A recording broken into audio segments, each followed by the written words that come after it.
नमस्कार दोस्तों, Nifty and bank Nifty परिवार में आप सभी का बहुत बहुत स्वागत है। दोस्तों आज फिर से निफ्टी का एनालिसिस मेट करते हैं। कल हालांकि पूरा मैंने डिटेल में बता दिया था, बट अब सीन कुछ चेंज हो गया है, इसलिए आज फिर से एक वीडियो बनाना पड़ा। अदरवाइज आप देखते हैं कि रेगुलर वीडियो मैं इस तरह से नहीं बनाता। और जब कोई बड़ी गिरावट या कहीं अपसाइड में कोई बड़ा मूवमेंट लगता है, तभी मैं कोई एक आध वीडियो बीच बीच में बनाता हूँ आप लोग के लिए, ताकि सारी चीज़ उसमें क्लियर हो जाए, मेरे माइंड में क्या चल रहा है वो भी आप जान पाएँ। आगे हम अपनी प्लानिंग कर सकें कि हमें अपना पोर्टफोलियो रखना चाहिए, खाली कर देना चाहिए, या हमें हमें किस प्रकार से काम आगे करना चाहिए।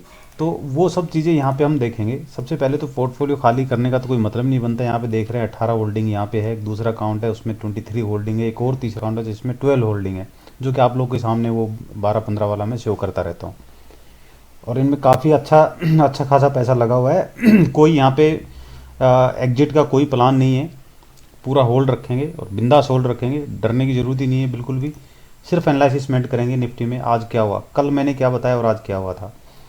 आप लोगों को दिन में मैंने मैसेज भी दिए थे, आप लोगों ने देखे होंगे शायद। टेलीग्राम के ऊपर में मैंने काफ़ी मैसेज दिए थे, मैं अपडेट दे रहा था बीच बीच में।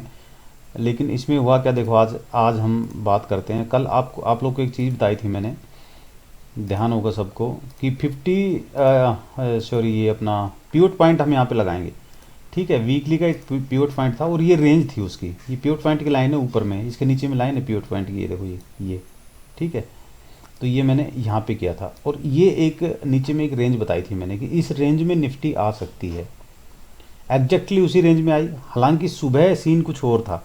तो बॉटम पिकर की मैं जो बात कर रहा था, आपने टेलीग्राम पे देखा होगा, बहुत ही बढ़िया, मतलब वो आपका एक तरह से आप कहें प्राइस एक्शन समझो उसको आप, या कोई उस इंडिकेटर का जो पीवट का हम यूज़ करते हैं उसको समझो, कैसे भी उसको आप कुछ भी बोल लो। लेकिन वो क्या है कि बहुत ज़बरदस्त काम करता है। बॉटम पिकर में हम क्या करते हैं कि बड़े टाइम फ्रेम पे, वीकली पे हम लगाते हैं पीवट पॉइंट। तो पीवट पॉइंट का ये लाइन था। उसके बाद हम क्या करते हैं, उसको 1 घंटे के चार्ट पे ले आते हैं। ठीक है, 1 घंटे के चार्ट पे लाने के बाद में ये देखो, ये लाइन था पीवट पॉइंट का एग्जैक्ट, यहाँ पे बिल्कुल एग्जैक्ट उसी के पास सपोर्ट लिया इसने, आप चेक कर लेना। और ज़बरदस्त सपोर्ट लेकर के बहुत ही बढ़िया इसने रिकवरी यहाँ पे दिखाई थी। ऊपर में आप देखोगे तो यहाँ पे तकरीबन तकरीबन आपको 300 पॉइंट का मूवमेंट मिला है ऊपर की साइड में। 25,094 में कल बार बार बोल भी रहा था यही वर्ड, आप लोगों ने सुना होगा। और उसके बाद में ये यहाँ तक गया दोस्तों। ठीक है, 25 आपका ये गया है 25,400 तक, 428 तक गया है। तो लगभग लगभग आप देखेंगे यहाँ पे कि 300 पॉइंट का मूवमेंट हमें यहाँ पे मिला है और बहुत ही ज़बरदस्त रहा। तो बॉटम पिकर में लेकिन हम कुछ अलग तरह से काम करते हैं। बॉटम पिकर में हम कैसे करते हैं, उसमें हम देखते हैं कि भी जो पिवट पॉइंट था हमारा वीकली का, वहाँ से निफ्टी जाकर के 20 SMA के ऊपर 1 आवर क्लोज करनी चाहिए। इसलिए मैंने बीच में बोला था कि अभी बुल नहीं आया है, आप बुल के चक्कर में मत रहना, कहीं ये सोचो कि अब यहाँ पे आगे ये निफ्टी अब तो बस ये ऊपर क्रॉस कर जाएगी, इसको तोड़ के ऊपर निकल जाएगी। तो उन सब चक्करों में इस तरह से एंट्री लोगे तो आप मार खा जाओगे।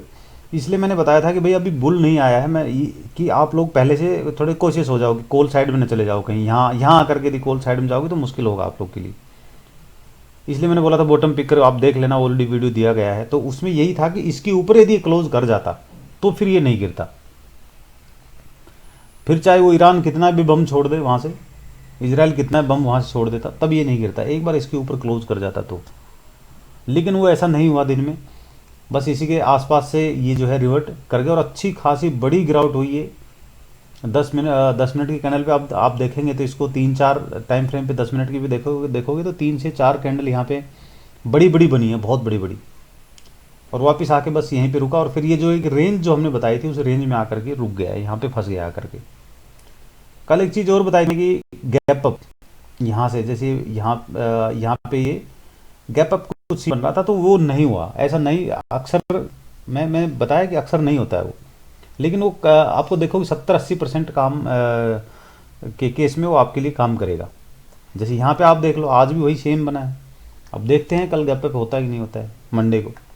ठीक है, तो ये रहा। अब जो है यहाँ पे इसको हटा देता हूँ मैं 200 DMA को। अब हम निफ्टी में देखेंगे कि इतना जब ये यहाँ पे आ गया है डेली मैंने हमेशा बताया आपको बड़े टाइम फ्रेम लगा लिया अगर उससे क्लियर हो जाता है। तो बड़े टाइम फ्रेम पे बुली से कोई दिक्कत नहीं है, कल भी मैंने बता दिया था, और वीकली भी ये बुली से कोई दिक्कत नहीं है। अब जो है यदि इसको ब्रेक करती है, इस एरिया को, जिस एरिया में ये रुकी हुई है, वीकली का टाइम फ्रेम आप लगा लो, तो इसका नेक्स्ट स्टेशन कौन सा होगा, ये होगा 20 SMA। ठीक है, क्योंकि रीजन क्या है 20 SMA क्यों होगा इसका, यहाँ से जब से ये 20 SMA के ऊपर में आई है यहाँ पे सपोर्ट लिया, हालांकि इसके नीचे क्लोज कर गया था, बट बॉलिंजर बैंड का मिडल लोअर लाइन था, इस वजह से यहाँ पे सपोर्ट लिया, ऊपर जाके फिर से क्लोज कर, फिर यहीं पे सपोर्ट लिया उसने। ये देखो यहाँ पे जो 4 जून की गिरावट थी इसमें भी ये इसके ऊपर ही क्लोज कर गया था, और 20 SMA का यहाँ पे सपोर्ट लिया था वीकली। अब यदि इसके नीचे में क्लोज करता है तो फिर 20 SMA का जो ये लाइन है आपका, यहाँ पे निफ्टी आ जाएगी। और ये कैसे पता लगेगा, अब यार आप तो ये कहोगे सर कि एक वीक का तो ये कैंडल है, नेक्स्ट वीक हो सकता है यहीं आकर टच करके ऊपर निकल जाए, तो बिल्कुल निकल सकती है। तो आप कैसे देखोगे उसको, आप उसको डेली के टाइम फ्रेम पे ले आओ, सिंपल, ये ले आओ आप, ठीक है। सबसे पहले ऐसा करते हैं, एक लाइन वहाँ पे ड्रॉ कर लेते हैं ताकि आपको पता रहेगा कि 20 SMA कहाँ पे, ये थोड़ा डायनेमिक है, थोड़ा ऊपर नीचे हो जाएगा, तो एग्जैक्ट यहाँ नहीं बता पाएंगे, बट प्योर पॉइंट का जैसे मैंने एग्जैक्ट बता दिया था आपको, और एग्जैक्ट वहीं पे वो काम भी किया और करता भी है वो, मेरा उसमें कोई रोल नहीं है उसके अंदर में कि मैंने प्योर पॉइंट बनाया था, नहीं, मैं तो खाली आइडेंटिफाई किया उसको कि इसमें ये ऐसा होता है। तो ये भी आप भी ढूंढ सकते हो उसको, कोई बड़ी बात नहीं है उसके अंदर में। ये देखो यहाँ पे, ये देख रहे हो आप, यदि किसी दिन डेली के चार्ट में इसके नीचे क्लोज कर जाता है, या 1 घंटे के चार्ट पे आप देख सकते हैं, ज़्यादा आपको कंफर्मेशन चाहिए तो 2 घंटे का चार्ट ले लो आप, ठीक है, 2 घंटे के चार्ट में, या फिर जो है देखो ये रेंज थी, इसमें 2 केस में ऐसा हो सकता है, निफ्टी मान लो गैप डाउन ले लेती है मंडे को, यहाँ पे इस एरिया मान लो गैप डाउन ले लेती है और फिर ये ऊपर जाती है, तो ये रेजिस्टेंस का काम करेगा, तो यहाँ पे आप पुट बाई कर सकते हो इस टारगेट के लिए। बड़ा गैप डाउन हुआ है यहाँ पे, यहाँ से आप देखोगे यहाँ क्लोज हुई, मान लो यहाँ इस एरिया में 200-250 पॉइंट का मान लो गैप डाउन हो जाता है, तो आप जैसे ही यहाँ पे जाएगी आप इसमें पुट बाई कर सकते हो इस टारगेट के लिए, ठीक है। आप 2 घंटे का चार्ट लगा लो तो उससे आपको ठीक ठाक कंफर्मेशन मिल जाएगी।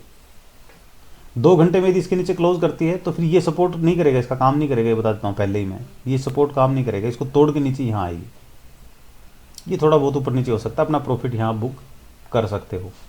स्टॉप लॉस क्या होगा, इसके ऊपर क्लोज, यदि निफ्टी में ऐसा हो जाता है, मान लो कि गैप डाउन हुई 2 घंटे, आप देखोगे तो ट्रेड तुरंत नहीं ले लेना है, कभी भी थोड़ा वेट करना, आप 2 घंटे का वेट करोगे तो पता लग जाएगा। 2 घंटे में कैंडल जा करके फिर से इसके ऊपर में क्लोज कर जाती है, यदि यहाँ खुलती है, मान लो यहाँ खुलती है, यहाँ खुलती है, कहीं भी खुलती है, और इसके ऊपर में क्लोज कर जाती है 25,094 के ऊपर में, तो फिर आप जो है नीचे का सोचना मत बिल्कुल भी। उस दिन फिर आप जो लो रहेगा उसका लो को आप सपोर्ट मान करके, उसका मतलब एसएल मान करके आप आगे बढ़ सकते हैं। यही सिंपल सा निफ्टी में व्यू है मेरा। अभी फिलहाल कोई पोर्टफोलियो खाली करने का मेरा इरादा नहीं है, सब कुछ होल्ड है, कोई दिक्कत नहीं है, ये सब कवर कर जाएंगे, कहीं कोई प्रॉब्लम नहीं आने वाली, बिंदास बने रहो। और बाकी उससे नीचे जाएगी तो फिर और देखेंगे क्या करना है, बट पोर्टफोलियो तो खाली करने का कोई सवाल ही नहीं बनता, भले ही 2 साल लग जाए, 3 साल लग जाए, आ ही जाएगा ऊपर वो। फिलहाल डर की बात नहीं है, आप आराम से अपना काम करते रहो, वेट कर लो, थोड़ा सा लॉस में नुकसान में होगा पोर्टफोलियो, वेट कर लो, वो सब हो जाएगा कवर, ठीक है। Okay, thank you.